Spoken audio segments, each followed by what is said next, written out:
The small diner buzzed with its usual hum of clinking plates, murmured conversations, and the occasional sizzle from the kitchen. Mark, a waiter who had been working the morning shift, moved briskly between tables, balancing plates of pancakes and refilling cups of coffee. It was a cold winter morning, and the warmth of the diner was a refuge for its patrons. "Table 3 needs more cream?" the cook called from the back. Mark nodded, his focus sharp. He didn't particularly enjoy his job, but it paid the bills. Tips were decent, and the regulars weren't too demanding.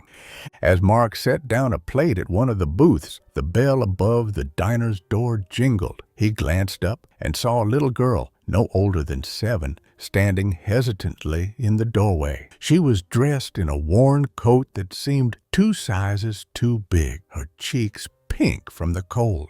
She shuffled in, her small hands clutching something tightly to her chest. Her big eyes scanned the room, hopeful yet uncertain. Mark's gaze lingered on her for a moment before he turned back to his work. Kids came into the diner all the time, usually to wait for their parents or grab a quick snack. But this one seemed different. She was alone, and her clothes looked more suitable for a thrift store donation box than the harsh winter outside. The girl walked up to the counter and sat on one of the high stools. She peered at the menu, her feet swinging nervously beneath her. Mark approached her, his notepad in hand.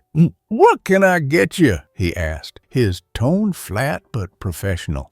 The girl looked up at him with wide eyes. "Do you have anything for less than $1?" she asked softly. Mark frowned. "Not really. Coffee's $1.50. The cheapest thing on the menu is toast, and that's $2. The girl's face fell, and she looked down at the counter. She fidgeted with the object in her hands, which Mark now noticed was a small, worn teddy bear. "Well," Mark said after a moment, tapping his pen against his notepad, "if you're not ordering, I'm going to have to ask you to leave. This isn't a place to just sit around." The girl's lip trembled, but she nodded and slid off the stool.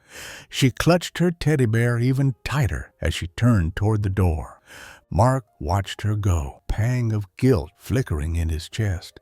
But he pushed it aside, focusing instead on the table of teenagers waving for their check. He didn't have time to worry about every stray kid who wandered in. Still, as the day wore on, he couldn't get the image of her out of his head. Those big, hopeful eyes, and the way she had clung to that old bear as if it were the only thing she had in the world. The lunch rush came and went, and the diner quieted down. Mark was wiping down the counter when the bell above the door jingled again. He looked up and froze. It was the little girl. This time, she wasn't alone. She held the hand of an older man, her grandfather perhaps, whose face was weathered, kind.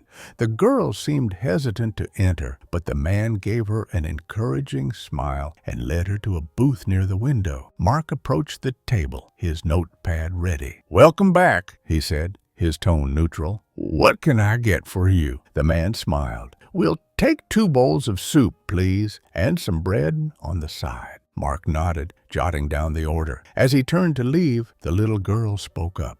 "Excuse me," she said, her voice barely above a whisper. Mark turned back, his eyebrows raised. "Yes?" The girl held up her teddy bear, her small hands trembling. "Would this be enough to pay for our food?" Mark froze, staring at the little girl as she held up the worn teddy bear. The sight of her trembling hands and the earnest look in her eyes sent a pang through his chest. For a moment, he didn't know what to say. The bear was old, its fur matted, and one of its button eyes hanging by a thread. It couldn't have been worth much to anyone else, but to her, it was clearly a treasure. The older man gently placed a hand on the girl's shoulder. "Sweetheart, you don't have to do that," he said softly. "We'll figure something out." The girl looked up at him, her eyes welling with tears. "But Grandpa," she whispered, "you said we didn't have enough."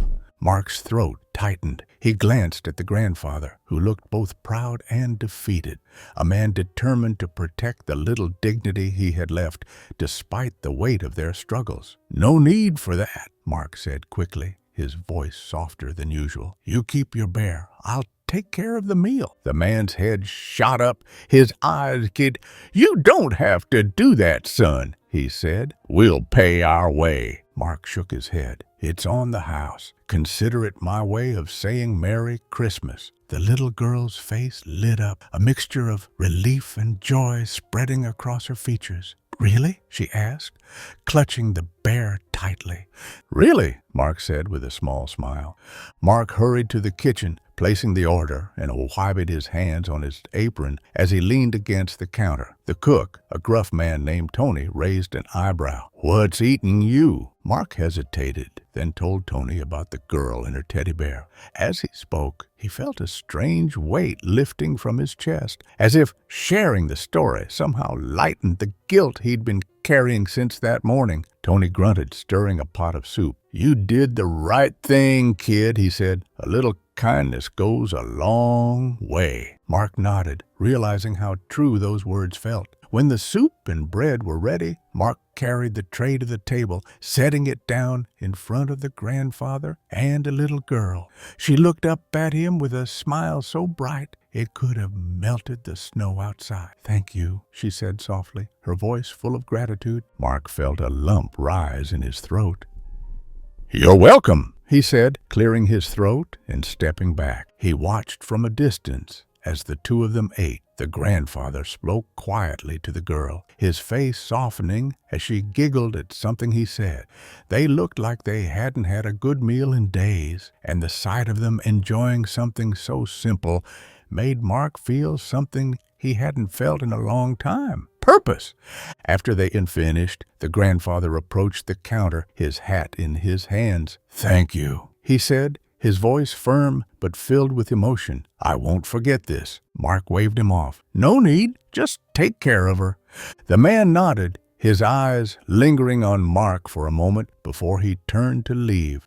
The little girl waved shyly as they stepped out into the cold, the bell jingling softly behind them. That night, as Mark closed up the diner, he found himself thinking about the girl and her grandfather. He had spent so much of his life focused on his own problems, his own frustrations, that he hadn't stopped to see the struggles of others. But that little girl, with her teddy bear and her big, hopeful eyes, had reminded him of something he'd forgotten. Kindness mattered. The next day, Mark arrived at the diner early to prep for the breakfast rush. He was wiping down the counter when the bell above the door jingled. He glanced up and was surprised to see the grandfather standing there holding an envelope. Morning, the man said, his voice warm. Good morning, Mark replied, setting down his rag. What brings you back so soon? The man handed him the envelope. I wanted to give you this. You didn't have to help us yesterday, but you did, and it meant the world to us. Mark hesitated before opening the envelope. Inside was a small handwritten note and a crumpled $5 bill. The note read, Thank you for your kindness. I wish I could give you more, but I hope this helps in some way. You reminded me that good people still exist. Mark's throat tightened as he stared at the note. He looked up at the man who was already heading for the door. Wait, Mark called out. The man turned, his expression curious. You don't have to do this, Mark said, holding up the envelope. You've got enough to worry about. The man smiled. Maybe so, he said, but kindness is like a seed. You plant it and it grows. With that, he tipped his hat and walked out, leaving Mark standing in the diner with the note in his hands and a newfound warmth in his heart. Mark stood there, staring at the note for what felt like an eternity. The simple gesture struck a chord deep within him, one he hadn't felt in years. In his line of work, he had seen all kinds of people, some impatient, some kind, others indifferent. But that little girl and her grandfather had reminded him of something profound. Even small acts of kindness could ripple far beyond the moment they were given.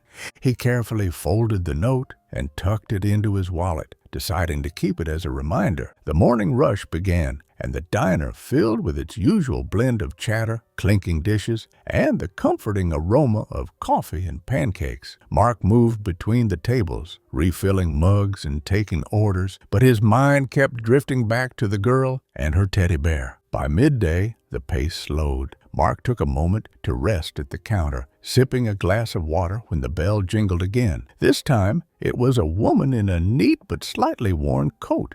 She carried a clipboard and wore a warm professional smile. "Good afternoon," she said, approaching the counter. "I'm looking for Mark. Is that you?" Mark set his glass down, confused. "Yeah, that's me. Can I help you?" The woman's smile widened. "I hope so. My name is Ellen, and I work with the local community center. I was told about what you did yesterday for a little girl and her grandfather. They're regulars at our food pantry." Mark blinked, taken aback. "Oh, it wasn't a big deal," he said, shrugging. "They just needed a warm meal." "To you, it might not have been a big deal," Ellen said, her voice steady. "But to them, it meant everything. That man told me it was the first time in weeks they'd been treated with dignity." Mark felt a twinge of embarrassment at the attention, but also a swell of pride. "I'm glad it helped," he said. Ellen placed a small flyer on the counter. "The center is always looking for volunteers," she said. "We host weekly meals for families in need, and we could use someone like you, someone who sees people as more than their circumstances." Mark stared at the flyer, the words "Volunteer Today" printed in bold at the top. He hesitated, unsure of what to say. "I'm not trying to pressure you," Ellen added. "I just thought you might want to know there are more opportunities to make a difference." Mark nodded slowly, his fingers brushing the edge of the flyer. "Thanks, I'll think about it." Later that night, as Mark closed up the diner, he found himself still thinking about Ellen's visit. He glanced at the flyer sitting on the counter and then at the note tucked in his wallet.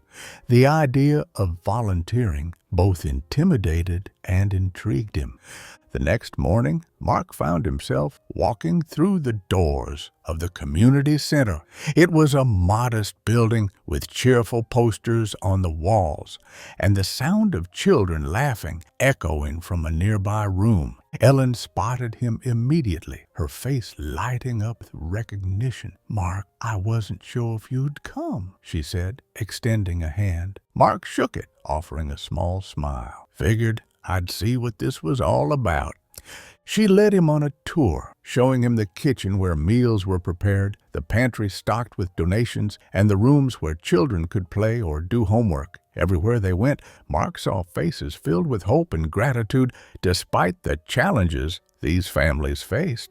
By the end of the day, Mark had signed up to volunteer twice a week. The work was exhausting but fulfilling, and as the weeks went by, he found himself looking forward to his shifts at the center as much as his time at the diner. One evening, as he was packing up after a busy meal service, Mark felt a tug on his apron. He turned to see the little girl from the diner, her teddy bear still clutched in her arms. "Hi, mister," she said shyly. Mark crouched down to her level, smiling. "Hey there, how are you?" "Good," she said, her smile wide. "Grandpa said you're helping here now." "That's right," Mark said, "and it's good to see you again." The girl held out her teddy bear, her expression serious. "I wanted to give this to you," she said, "because you were so nice to us." Mark felt his throat tighten. "I can't take your bear," he said gently. "He's special to you." The girl shook her head. "He's special, but so are you. Grandpa says when someone helps you, you should always share something special back." Mark hesitated, his heart aching at the sincerity in her voice. Finally, he nodded and took the bear. "Thank you," he said, his voice thick with emotion.